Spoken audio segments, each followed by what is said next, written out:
Do we reap what we sow? That's what we're going to find out today in 2 Corinthians 9. And I'll be honest with you, right from the start, this is going to be one of those passages that can feel uncomfortable, but we're going to put it in the right context about what is the context for us, the church, and because it talks about giving, it always makes people feel uncomfortable, including myself. So, hi, this is Jill from the Northwoods, talking about Bible topics one small step at a time. We know that churches now cost money. Ministries cost money. Whenever giving comes up, people can feel either defensive or suspicious, like someone's trying to reach into their wallet or, gosh, what is that money being used for? It's discomfort, and that discomfort's very real for a lot of us. Paul knows it too, and that's why he talks about giving here and why it matters so much. So this chapter itself is about trust and generosity and grace, and it makes it far more challenging than a simple command. If God just said, hey, you give this and you give it, 10% and you give it at this particular, we would say, oh, okay, I get it, that kind of thing. But unfortunately, it's not like that. It is a little bit more complex, and we're going to talk about that today. Paul opens up by saying that this is almost superfluous, which means above and beyond, unnecessary. He is writing about this ministry of the saints, and he says, I don't have to explain it to you. You got it. He's confident that they're already doing the thing that they need to be doing, that they're going to do the thing that they need to do. And he started this chapter out last time talking about what a great job Macedonia is doing, even though they're very poor. He is now, though, Paul is boasting about them to churches in Macedonia and Achaia, which is the area that Corinth is located in. Corinth itself, again, a very wealthy city, banking and trade and commerce. And Paul is telling other people that the Corinthians are ready to give, and their zeal has been stirred up for over a year now. And it's important because Macedonia, which is north of Corinth, was very poor. We talked about that in chapter 8, and they're giving out of their poverty. And now he's saying, I'm boasting about them to you, but you know what? I'm telling everybody else how ready you are to help. Paul sends Titus, and Titus is a Gentile believer, but someone who is good at making the peace, and a couple other brothers ahead. And he's going to make sure that everything is prepared. But he doesn't want them to feel awkward or pressured about this situation. He wants to know that the Corinthians have been ready. They've been ready for a while, and he has confidence in that. And he wants nothing embarrassing to happen for anyone, essentially. The important part that Paul is really saying is that he wants gifts to be willing and not an extraction, and which was funny because I like that word choice, because when we use the word, particularly in English, of extraction, it's like pulling a bad tooth out, painful and jarring, right? It's not generosity the way we hope it's going to be. Instead, he's hoping, like I said, a willing gift. And this is something that is hard for us because this is more than just financial support. I tend to think of it my own self about financial support, but there's other ways too. It's about hospitality and service and giving time, providing care or a place for someone to stay, helping people who are traveling in other ministries.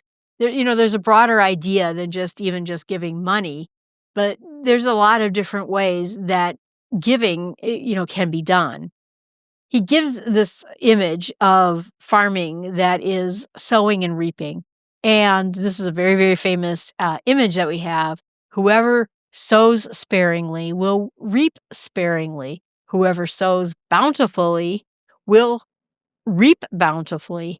And so this is one of those analogies that's easy to understand. We get it. Seeds are expensive. If you plant just a few of them, you'll get a small harvest. And if you plant a lot of seeds, you get a lot more. But where people get uneasy about this particular passage is I think that people have used this wrongly in the past. And sometimes it means like, if I give a lot of money, God will give me a lot of money back. And sometimes churches flat out come out and say that as a promise, but Paul is more careful in his words than that. This is not a health and wealth teaching, which people have used this for. This is not even like, send me $100 and I'll send you $300 back. I've heard pastors say that too. Instead, this is about righteousness, that when we participate in God's plan, God supplies the seed to the sower, He provides the source of everything, the harvest is ready, and when we give, we increase the capacity to do good, but the return is not a transaction. It's about transforming other people through this ministry. It's about transforming ourselves, and it's not you do this and this comes back to me. So that's where I think this passage gets used wrongly. And then when Paul says that people must give what they have decided in their heart, and to do so, not reluctantly or under compulsion, it's because it says that God loves a cheerful giver. And this cheerful word comes from the same root as like hilarious. Like God loves a giver that gives with the joy flowing out of them, laughter, right? Hilarious, you almost think of laughter, not out of fear. And honestly, this is where I struggle the most. You want to know what my biggest Christian struggle is? It's right here. I grew up poor, and when you grow up poor, money feels like safety and security. It pays the bills, and then when you give, it feels risky. What if I need that money later? What if I have debts to pay off? What if something breaks? What about retirement? What about emergencies?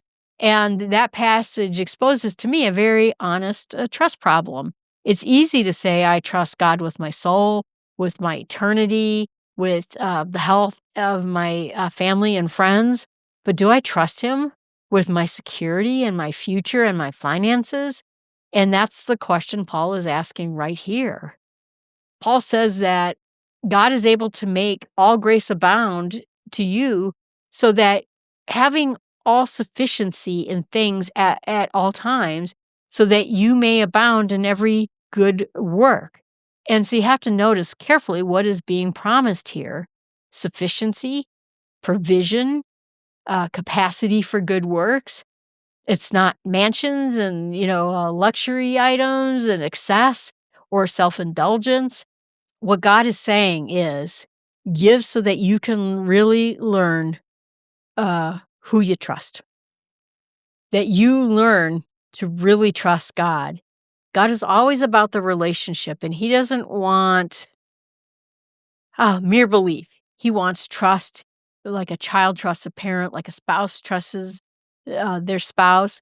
He is looking for that kind of relationship. There's a lot of times where people will say, well, why doesn't God just come out with a big worldwide bullhorn and say, hey, I'm God, do what I say? Because He's into relationships. He is not into barking orders like that. And this is what He's still looking for here.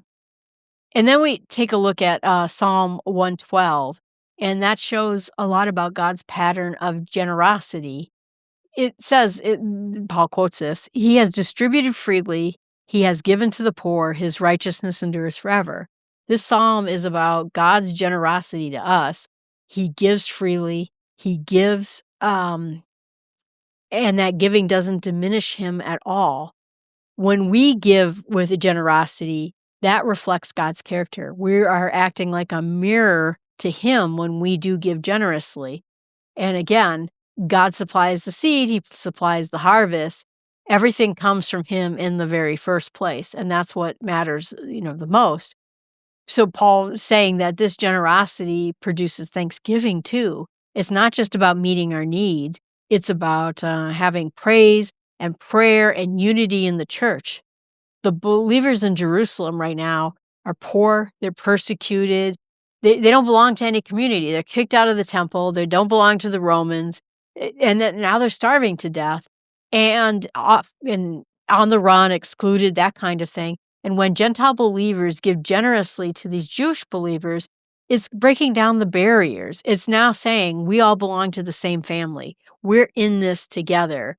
Not about Jew or Gentile or rich or poor. It's about grace and community. And the people who are helped, they prayed for help.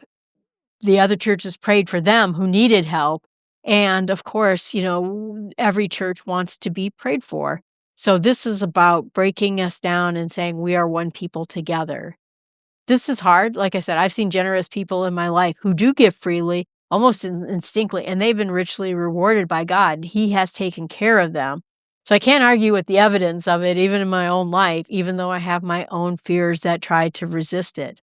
And even years ago, when my church was rebuilt, people gave generously, and the church serves countless students and families. And so the more you sow, the more you reap.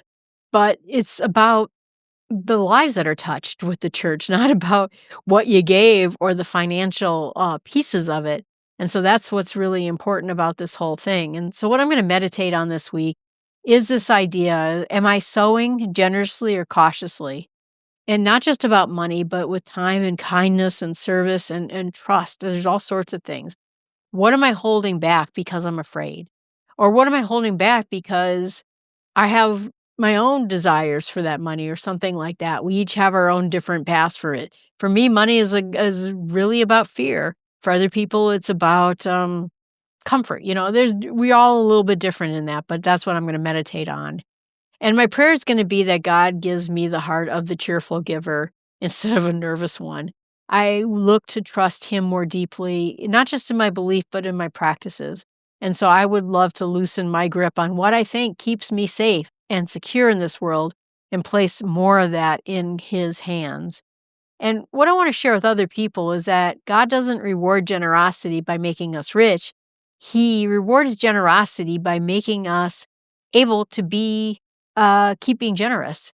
That's a far better gift than anything. We know that God sets us up so that we are walking in this path where he's growing something in us. And I think that's pretty exciting about it. All right, everyone, thanks for listening. I hope that this has been helpful for you. Please remember to subscribe, share this with other people. If you have anything to say, you can email me at jill@startwithsmallsteps.com. You can put comments in the channel here. Love to hear from you. And I hope you're having just a wonderful day. Thanks so much. And I'm glad you're out there.